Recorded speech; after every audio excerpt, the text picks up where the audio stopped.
हरियाणा की हर अपडेट के लिए बेल आइकन दबाएं और सब्सक्राइब करें STV हरियाणा न्यूज।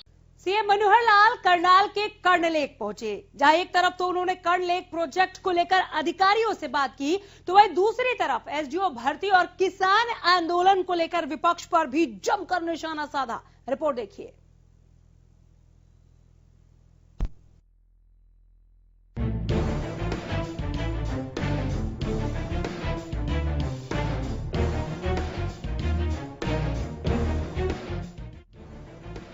मुख्यमंत्री मनोहर लाल रविवार को करनाल पहुंचे, जहां सीएम ने कर्णलेक का दौरा किया और कर्णलेक प्रोजेक्ट को लेकर उच्च अधिकारियों के साथ मीटिंग की। सीएम ने बताया कि ये प्रोजेक्ट काफी लंबे समय से रुका था, लेकिन अब इसको आगे बढ़ाने की योजना तैयार की गई, जिसके लिए अधिकारियों के साथ मीटिंग की गई।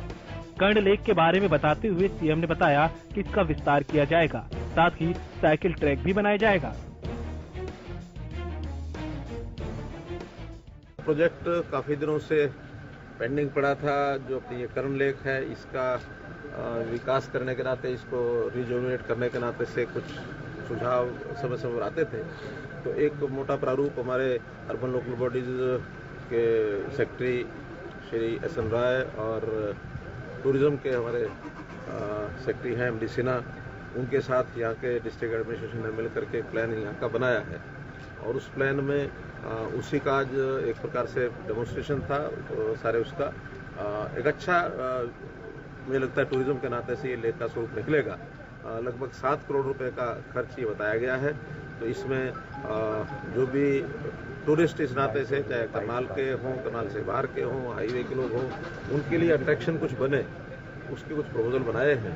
एक साइकिल ट्रैक बनेगा। तो वहीं सीएम ने बताया कि इसे खासकर टूरिज्म को बढ़ावा देने के लिए बनाया जा रहा है। इसमें 2 फाउंटेन भी लगाए जाएंगे। टूरिस्टों की सुविधा को भी ध्यान में रखा गया है। हाईवे के दूसरी तरफ भी लोगों की सुविधा के लिए जो टूरिज्म की जमीन है, उसका इस्तेमाल किया जाएगा। 2 फाउंटेन अंदर लगने की बात है। पानी लगातार इसमें बना रहे, चाहे जेलन से ये जो हमारी WJC नहर से, क्योंकि इसमें पानी साल भर चलता नहीं है, और जो बाकी समय रहेगा तो ऑगमेंटेशन कैनाल से भी इसमें पानी जो है लगातार सप्लाई होता रहे।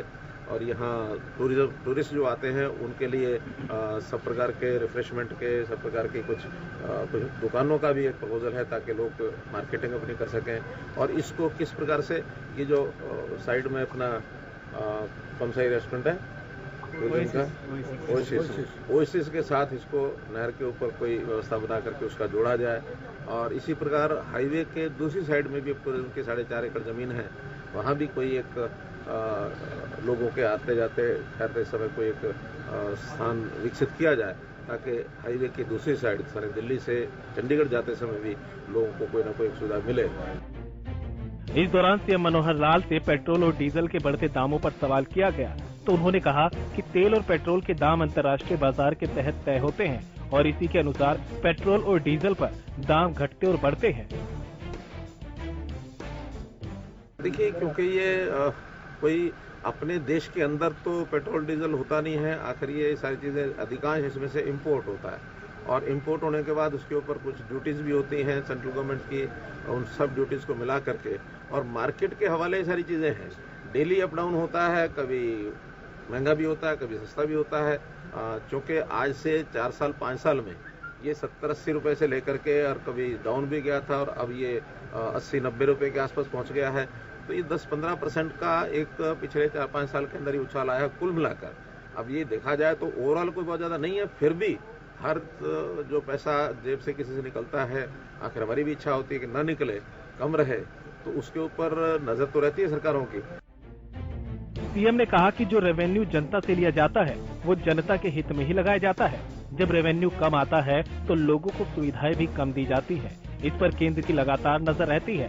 बात अगर प्रदेश की करें तो हरियाणा में वैट दूसरे राज्यों से कम है। सरकार का जो रेवेन्यू होता है, वो रेवेन्यू अगर किसी भी चीज में लिया जाता है, वो जनता के हित में ही आता है काम। अगर इसमें से मानो रेवेन्यू कल को वैट अथवा एक्साइज ड्यूटी कम की जाती है, थोड़ा सस्ता होता है, तो वो पैसा जनता के जो काम आने वाला है वो काम नहीं आएगा। तो ये सारी चीजें संतुलन बैठाने के लिए केंद्र सरकार हमेशा इसके ऊपर नजर रखती है और ये जो कि केंद्रीय नीति से ही सारा चलता है। स्टेट्स का जहां तक विषय है, हमारा वैट बाकी स्टेट से काफी कम है। तो वहीं एसडीओ भर्ती मामले पर भी सीएम ने जवाब दिया और विपक्ष पर झूठे आरोप लगाने का आरोप लगाया। सीएम ने कहा कि जो इस मामले पर बोल रहे हैं उनका असली चेहरा सामने आ गया है। ज्यादातर नौकरियां हरियाणा के लोगों को ही मिली हैं। ये टेस्ट ऑल इंडिया लेवल का होता है, जिसमें जो लोग मेरिट में होते हैं उनको ही इसमें नौकरियां दी गई है। ये जो कहते हैं कि हाँ इतने कम लोग आए, इन्होंने हिसाब ही नहीं लगाया है।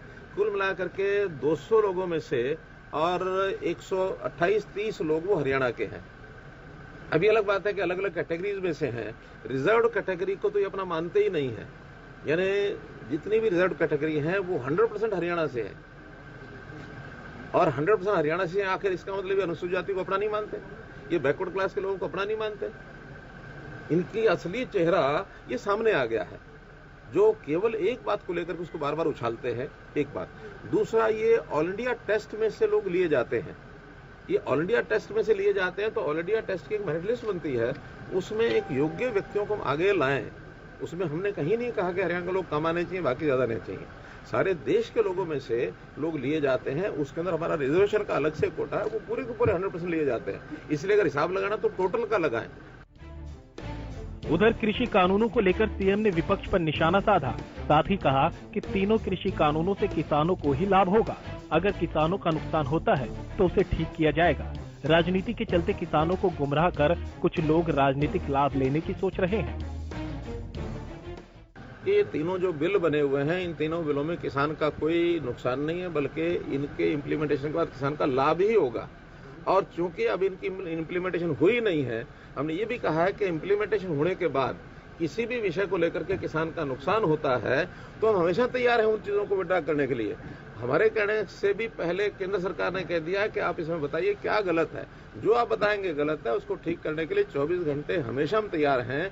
लेकिन एक पॉलिटिकल एंगल को लेकर के, एक पॉलिटिकल सपोर्ट को लेकर के, जिस प्रकार से एक यानी भारतीय जनता पार्टी और इसके साथ जुड़े सब लोग एक तरफ और बाकी सब लोग एक तरफ, ऐसे लोग जिनको तीनों कानूनों को पढ़ा नहीं है, जिनको पता नहीं क्या लिखा हुआ है, वो भी विरोध के अंदर शामिल होते हैं। तो इसका मतलब ये कि किसान का विषय नहीं है ये विषय। किसान नेता भी जो पॉलिटिकल एंगल से जुड़े हुए हैं वो इसको देखते इस प्रकार से देखते हैं। सीएम ने कई मुद्दों को लेकर अपनी बात रखी। एक तरफ जहां उन्होंने कर्णलेख बनाने के बाद टूरिज्म को बढ़ावे की बात कही, तो वहीं दूसरी तरफ एसडीओ भर्ती और किसान आंदोलन को लेकर विपक्ष पर निशाना भी साधा। Bureau report, Haryana news.